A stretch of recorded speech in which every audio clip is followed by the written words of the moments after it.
Pemirsa, pelaksana tugas Gubernur Aceh Nova Iriansyah menanam mangrove pada peringatan Hari Mangrove Sedunia di Lamguron, Kecamatan Pekanbadak, Aceh Besar pada hari Selasa.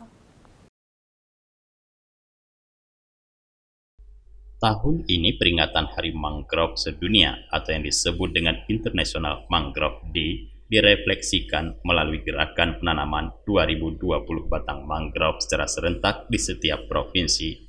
Khususnya di Aceh, penanaman 2020 batang mangrove ini dipusatkan di Kampung Lamguron, Kecamatan Pekanbadak, Kabupaten Aceh Besar. Dasar pelaksanaan peringatannya adalah bahwa pada tahun 2015, UNESCO secara resmi menetapkan tanggal 26 Juli 2016 sebagai International Mangrove Day dalam sebuah dokumen. PLT Gubernur Aceh Nova Iriansyah dalam pernyataannya menyebutkan pelestarian hutan mangrove sangat penting dilakukan dalam mitigasi perubahan iklim global. Di Aceh sendiri, kata Nova, populasi mangrove selama ini relatif cukup baik.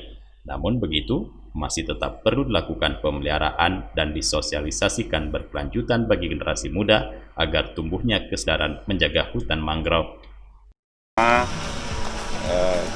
Yang paling prinsip adalah kesadaran kita tentang pentingnya kita menjaga, memelihara, dan melestarikan lingkungan. Yang kedua, kita juga berada di bulan Agustus, bulan kemerdekaan Republik Indonesia, yang sebulan penuh ini banyak sekali event yang kita selenggarakan dalam rangka 75 tahun kemerdekaan Indonesia. Nah, yang lebih khusus lagi bahwa hari ini adalah Hari Mangrove Sedunia, dan khusus dalam konteks pelestarian lingkungan, kita paham bahwa tanaman mangrove ini punya fungsi ekologi yang begitu baik, begitu banyak. Berdasarkan data yang terdokumentasi di Kementerian Lingkungan Hidup dan Kehutanan, sebaran mangrove di Aceh memiliki luas sekitar 30.000 hektar yang tersebar di beberapa hamparan, salah satunya di Kampung Lamguron, Kecamatan Pekanbadak, Kabupaten Aceh Besar.